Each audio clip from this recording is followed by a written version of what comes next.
Quero cumprimentá-lo com a paz do Senhor, dizer que é um prazer ter você aqui comigo para iniciarmos mais um guia de estudo preliminar, dessa vez na lição de número 9, tá? Da classe Adultos da Escola Dominical nesse quarto trimestre, tá bom? E aí o que eu peço de você é que dê seu like, curta, compartilhe, esse material fica disponível para você utilizar, é só baixar na descrição dele no YouTube, você pode repassar para quem você quiser e fazer as mudanças que você achar necessário ou os acréscimos, tá bom? E aí, como eu disse, lição de número 9, Paulo e sua dedicação aos vocacionados. É muito interessante essa lição, porque ela tem tudo a ver com a questão do discipulado e de como que a gente deve encarar o nosso ministério no sentido dele ser voltado para promover pessoas, para ajudar pessoas a também se encontrarem dentro da estrutura do reino de Deus, ok?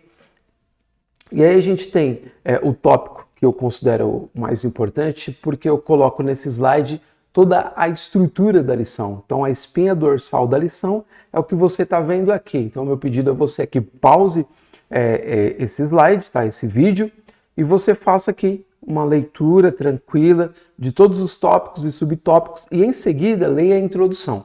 Quando você terminar de fazer isso, você tem um mapa mental da lição e isso já te dá um ganho, ou seja, uma aceleração no processo de assimilação do conteúdo, tá? E aí a gente tem texto áureo que diz: olhai, pois, por vós e por todo o rebanho sobre o que o Espírito Santo vos constituiu bispos para apacentardes a igreja de Deus, que ele resgatou com o seu próprio sangue, Atos 20 e 28. Verdade prática, no reino de Deus, a liderança mais antiga zela pelas lideranças mais novas. Os jovens vocacionados precisam de cuidado e zelo. Então fica aí uma recomendação que é válida para os veteranos, né, da comunidade cristã, para darem esse suporte aos jovens para que também eles consigam alcançar essa estatura.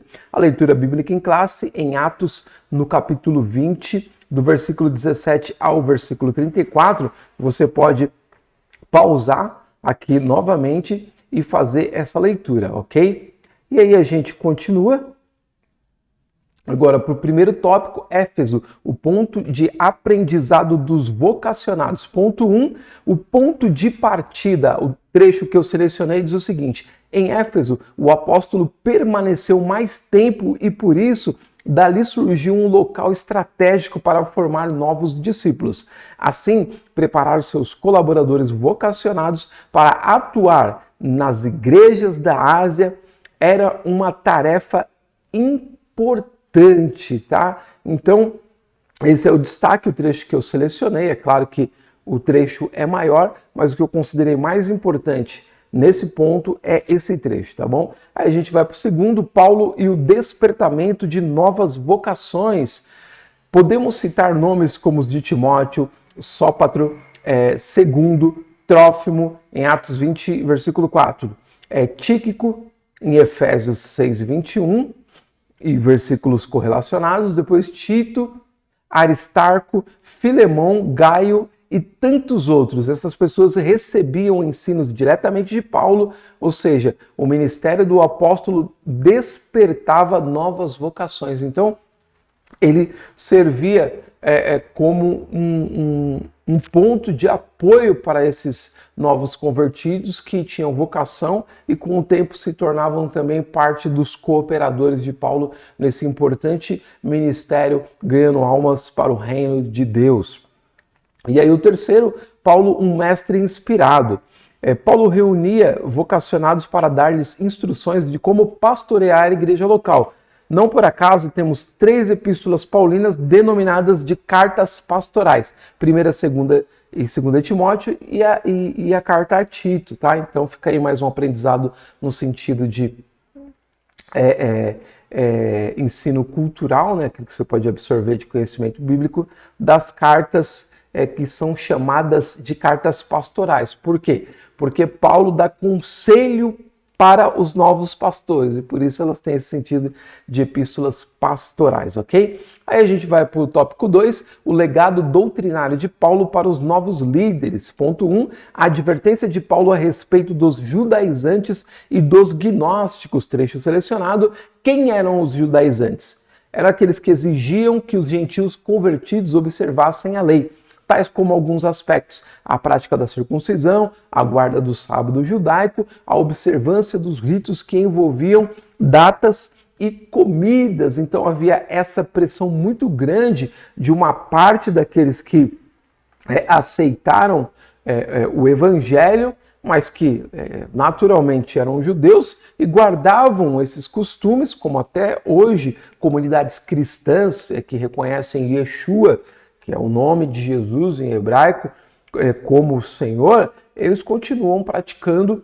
as suas observâncias judaicas, e não cabe aqui a gente discutir os pormenores disso, mas exigir dos gentios a mesma prática não faz parte nem da mensagem evangelística de Jesus e nem mesmo dos apóstolos, particularmente do apóstolo Paulo. Lembrando que ele era extremamente zeloso quando faleceu, mas quando foi transformado pela verdade do evangelho, viu em Cristo o cumprimento de tudo aquilo que a lei exigia. Se há alguém que pôde cumprir integralmente aquilo que foi exigido por Deus na lei, ou nos chamados 613 mandamentos que são reconhecidos pelos judeus, essa pessoa é Cristo. Jesus cumpriu nele e ainda nos trouxe a salvação, ele mesmo sendo o substituto, né, o Cordeiro Pascal. Então, tem toda essa questão para ser levada em consideração.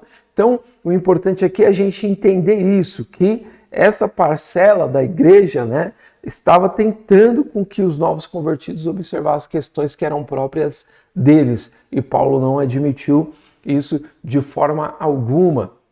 Em segundo destaque, quem eram os gnósticos? Eles acrescentavam os elementos filosóficos à fé cristã, que corrompiam a sã doutrina. Era uma filosofia prejudicial ao evangelho que Paulo ensinou. Os gnósticos se consideravam mais espirituais que os demais. Para eles, o espírito era mais importante que o corpo e ensinavam que o corpo é matéria imprestável, tanto que se desenvolveu em círculos gnósticos a ideia de que Jesus não veio num corpo físico de verdade, né? Mas era uma aparência humana, justamente para se desprender dessa questão da matéria ser má e o espírito ser bom, afora a questão deles entenderem que tinham um conhecimento secreto, coisas desse tipo. Vale a pena depois você fazer um estudo separado sobre o gnosticismo, ok? Aí a gente vai para o ponto 2, o compromisso de Paulo com o Senhor, Atos 20 e 19.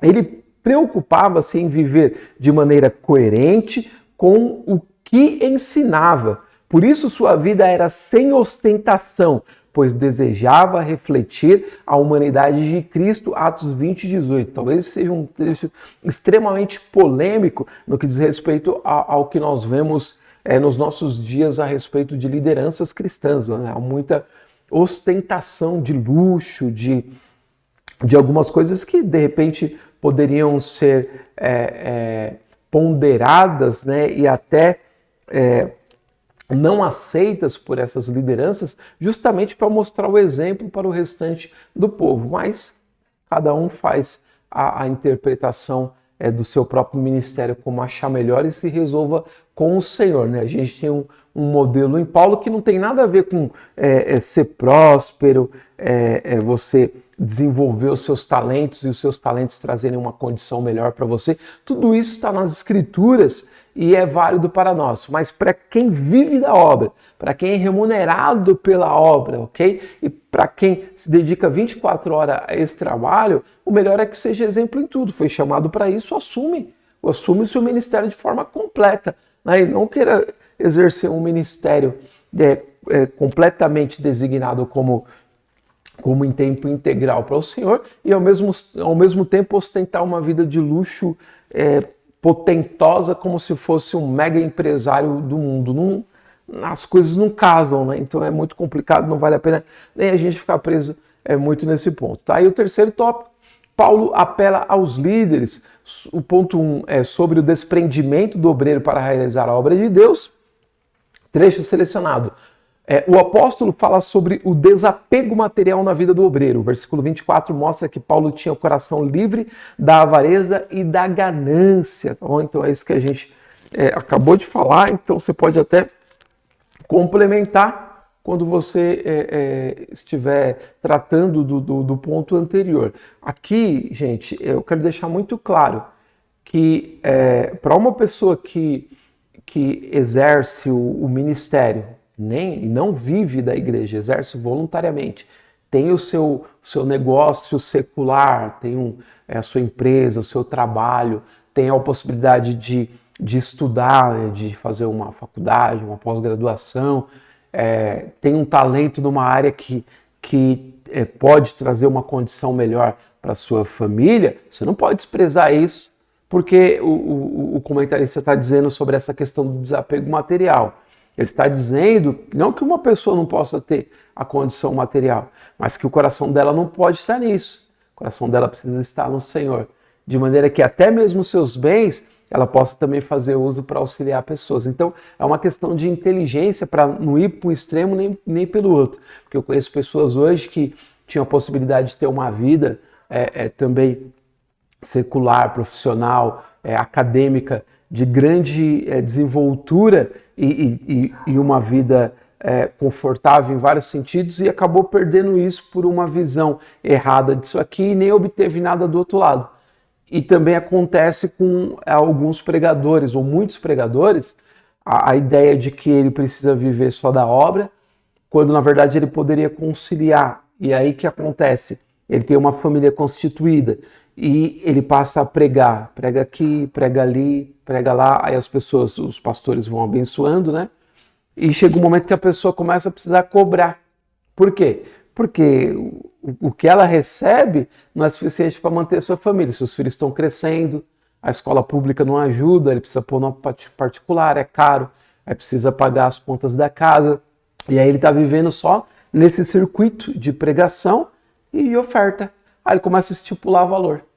E aí entra uma segunda questão, e eu estou falando aqui em linhas gerais, tá? Não tô generalizando no sentido de dizer que todos fazem isso, mas que acaba se tornando uma dependência. Aí a pessoa já não está mais pregando simplesmente ou só pelo chamado, pelo prazer de ministrar a mensagem, mas precisa fechar a agenda para também fechar o orçamento. Então é uma questão muito delicada e o meu conselho é, enquanto Deus permitir que você, preste bem atenção, enquanto Deus permitir que você desenvolva a sua área profissional e acadêmica, empresarial, empreendedorismo para manter a sua família e Ele permita que você concilie com o seu ministério, faça, cuide da sua família. Agora, se Deus chegar para você e falar, você vai viver só assim, ó, Ele vai te sustentar. Então é uma situação tênue, mas que a gente precisa lidar com sabedoria. Ponto 2, sobre o cuidado pessoal do obreiro. A gente tem isso que eu acabei de falar. Assim, antes de cuidar do rebanho de Deus, o obreiro deve zelar pela sua saúde física, emocional e espiritual. Portanto, devemos cuidar de nós mesmos para cuidar do povo de Deus. Imagina um obreiro que ele está se arrumando para ir para o culto, tá? Para participar de um culto durante a semana, por exemplo, chegou do trabalho, e a sua esposa, ele está se arrumando para o culto, a esposa chega, e aí, como que a gente tem isso aqui para pagar? Tem essa situação, tem aquela situação, como que vai fazer? O que não está fechando e tal, o que você está ganhando não é suficiente e tal, e aquilo afeta emocionalmente, espiritualmente, afeta a saúde física. Então isso tudo tem que ser levado em consideração. Para a pessoa cuidar de si, ela precisa cuidar dessas áreas, porque como eu costumo dizer, nós não somos seres fatiados em área, a nossa vida é integral. Então nós servimos a Deus com tudo que nós temos, e a gente precisa cuidar. A oração, Senhor, abençoa as áreas da minha vida, porque eu posso dar uma boa condição para os meus filhos, para que eu possa ter um veículo para ir para a igreja, para que eu possa comprar um terno novo para usar, minha esposa possa se vestir bem, a gente possa ter uma estrutura também para emocionalmente, fisicamente, espiritualmente, a gente tem um equilíbrio. Tudo isso tem que ser levado em consideração e está nas escrituras, não adianta negar. Falar que não está, não, desprende dessas coisas aí, como que faz? Tudo no mundo é com dinheiro que a gente paga. Até as coisas da igreja que a gente usa é com dinheiro que se paga, a água, a luz, a manutenção, os missionários que são mantidos pela obra, é com dinheiro, é com dinheiro, é com dinheiro. Quem sustenta toda essa situação, essa manutenção da obra, são dinheiro de dízimo e dinheiro de oferta. Para ter dinheiro de dízimo e dinheiro de oferta, os membros de uma igreja precisam ter empregos, precisam ter empreendimentos, precisam ter negócios. E quanto melhores os negócios que eles tiverem, mais eles podem ajudar na obra. Maior é o dízimo, maior é a oferta e maior é a sustentação nessa área. Então tem muitas coisas que devem ser levadas em consideração. E em contrapartida, quando você tem uma situação melhor, você também tem condição de ter uma condição física, emocional e até espiritual melhor. Por quê? Porque você alcança uma situação de equilíbrio dentro da sua casa, que é o seu porto seguro. Então, a primeira família, né? Depois a igreja. Deus, família e igreja. Então, é uma questão importante aí para ser discutida sem sair daquilo que é o todo da lição, tá? E o 3 é sobre a ameaça de lobos cruéis no rebanho de Deus. Trecho selecionado. A metáfora dos lobos cruéis se refere aos falsos mestres que incutiam doutrinas estranhas na mente dos incautos. Esses lobos eram predadores espirituais do rebanho de Deus, constituídos destituídos de misericórdia e amor. Tá? Então, isso que Paulo está pregando contra pode ser visto também nos nossos dias. Pessoas que já se venderam praticamente por uma recompensa aqui. Aí Paulo fala que aquele que prega por parcialidade, ele já recebeu a sua recompensa aqui mesmo. Então é uma situação muito importante. E aí a gente tem a conclusão que diz o seguinte: a vida do apóstolo Paulo deixa um grande legado para os obreiros da atualidade. Sua maneira de despertar novas vocações, sua herança doutrinária para a nova geração de trabalhadores e seu apelo aos obreiros para cuidar do rebanho de Deus são marcos importantes para nortear os ministérios dos vocacionados de Deus. É tempo de desenvolver novas vocações. Então, tudo isso precisa ser levado em consideração e uma coisa não pode sofrer detrimento por causa da outra. Então, a gente precisa ter todas essas bases bem sólidas para crescermos no Senhor e o nome dele ser glorificado e a nossa vida ser abençoada. Eu espero ter ajudado você de alguma forma para que a sua abordagem da lição, lembrando que isso é apenas um levantamento dos destaques, para que a sua abordagem seja excelente e você consiga alcançar uma condição de entendimento e de aplicação interessante da lição. Muito obrigado, espero ter ajudado. Se Deus quiser, nós nos veremos na semana que vem e até lá.